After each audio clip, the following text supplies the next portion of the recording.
மேஷராசிக்காரர்களுக்கு மிகப்பெரிய நல்ல மாற்றங்கள் இந்த தமிழ் கூடுதலாக 3ஆம் இடத்தில் இருக்கக்கூடிய இந்த குரு பகவான் 4ஆம் இடத்திற்கு மாறுவது அப்படி ஒன்று பெரிய சோதனைகளையும் கொடுக்காது. தமிழ் புத்தாண்டில் நல்ல வருமானங்கள் இருக்கும், ஆனால் அதற்கேற்ற செலவுகள் இருக்கும் அப்படிங்கிறது தான் காட்டுது. பெரிய சோதனைகள் தொல்லைகள் கண்டிப்பாக இருக்காது. பராபவ வருடம் அப்படின்னு சொல்லுவோம்.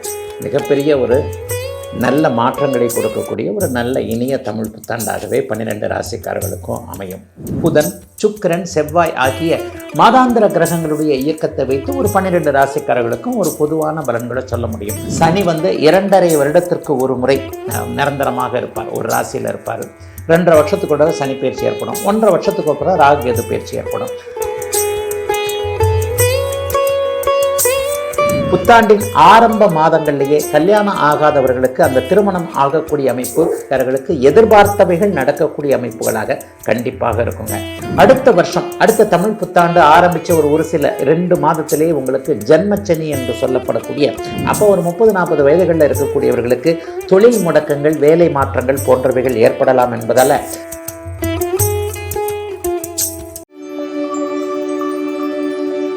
முதல்ல மேஷராசிக்காரர்களுக்கு மிகப்பெரிய நல்ல மாற்றங்கள் இந்த தமிழ் புத்தாண்டில் இருக்கும். இந்த வருஷம் உங்களுக்கு 12ஆம் இடத்துல தான் சனி இருக்கிறார்.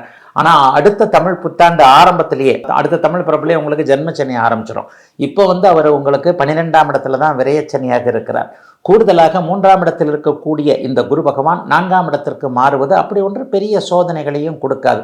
இப்போது 11ஆம் இடத்தில் இருக்கக்கூடிய நல்ல ராகு அப்புறம் 10ஆம் இடத்திற்கும் கேது 4ஆம் இடத்திற்கும் மாறுவார். ஆனால் கேள யோகம் என்கின்ற ஒரு கோடீஸ்வர யோகம் மிகப்பெரிய அளவில் மேஷராசிக்காரர்களுக்கு ஏற்படுவது தமிழ் புத்தாண்டில் நல்ல வருமானங்கள் இருக்கும், ஆனால் அதற்கேற்ற செலவுகள் இருக்கும் அப்படிங்கிறது தான் காட்டுது. பெரிய சோதனைகள் தொல்லைகள் கண்டிப்பாக இருக்காது.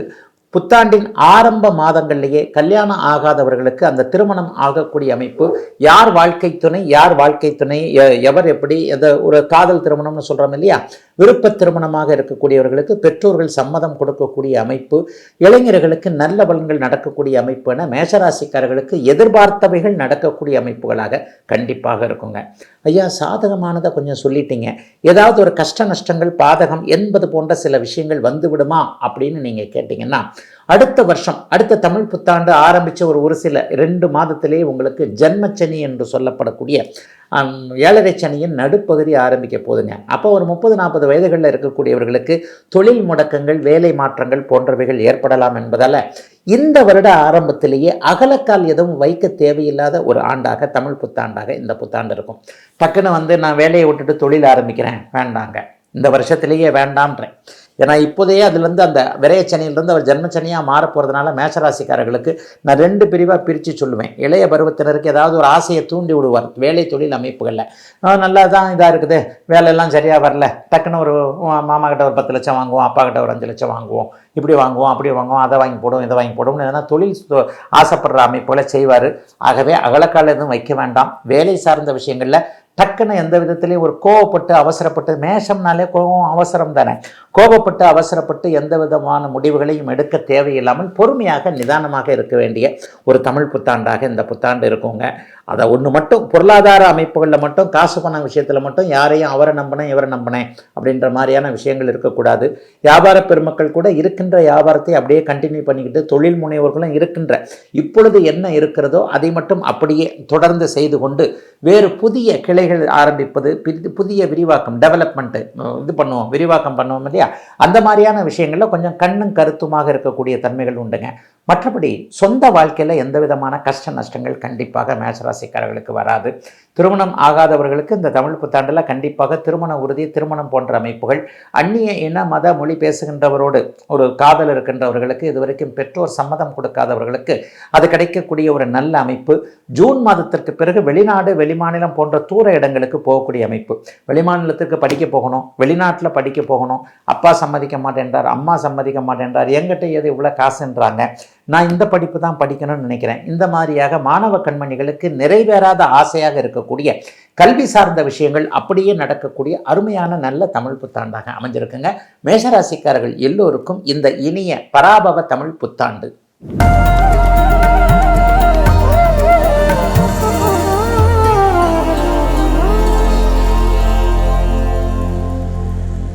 பராபவ வருடம் அப்படின்னு சொல்லுவோம்.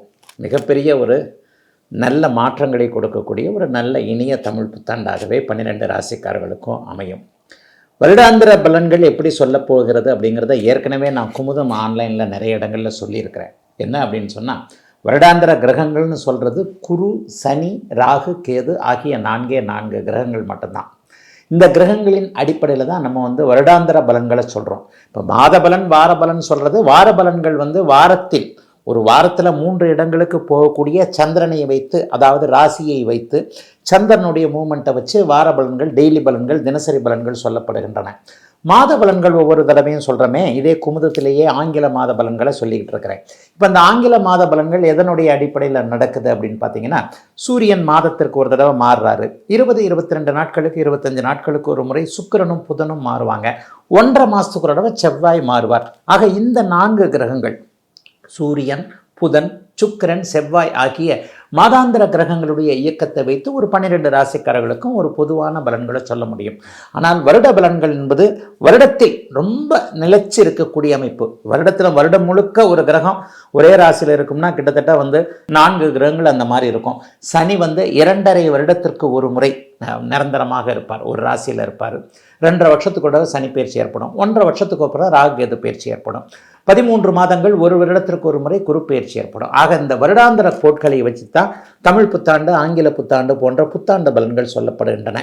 இந்த வருஷம் ஏதாவது ஒரு மாற்றங்கள் இருக்கா அப்படின்னு பார்த்தீங்கன்னா, ஆமாம், தமிழ் புத்தாண்டு நடந்து ஒரு 40 நாட்கள்லேயே ஜூன் மாதம் 2ஆம் தேதி குருப்பெயர்ச்சி நடக்குது. குருப்பெயர்ச்சியில் ஏதாவது விசேஷம் இருக்குதுங்களாயா? கண்டிப்பாக விசேஷம் இருக்கிறது. மிகப்பெரிய நல்ல ஒரு அமைப்பு, மிகப்பெரிய விசேஷம்தான். 12 வருடங்களுக்கு ஒரு முறை மட்டுமே மிகப்பெரிய உச்சம் என்கின்ற நிலையை அடையக்கூடிய குரு பகவான் இப்போது கடகத்தில் உச்சம் என்கின்ற நிலையை அடையப் போகிறார். இது ஒரு மிகப்பெரிய நல்ல மாற்றம். 12 ராசிக்காரர்களுக்குமே ஓரளவுக்கு நல்லதை கொடுக்கக்கூடிய அமைப்பு தான். ஆனாலும் ஒரு 3 மாதத்திற்கு பிறகு அப்படியே அதிசாரம் என்ற முறையில் அடுத்த ராசிக்கு போயிட்டு திரும்பவே கடகத்திற்கு வருவார். ஆயினும் பெரும்பாலான நாட்கள் இந்த தமிழ் புத்தாண்டு, பராபவ தமிழ் புத்தாண்டில் உச்சம் என்கின்ற அமைப்பில் அவர் இருப்பது என்பது ஒரு மிகப்பெரிய நல்ல மேன்மை. சனிப்பெயர்ச்சியின் அமைப்பின் அடிப்படையில் மீனத்திலேயே அவர் இருக்கிறார்.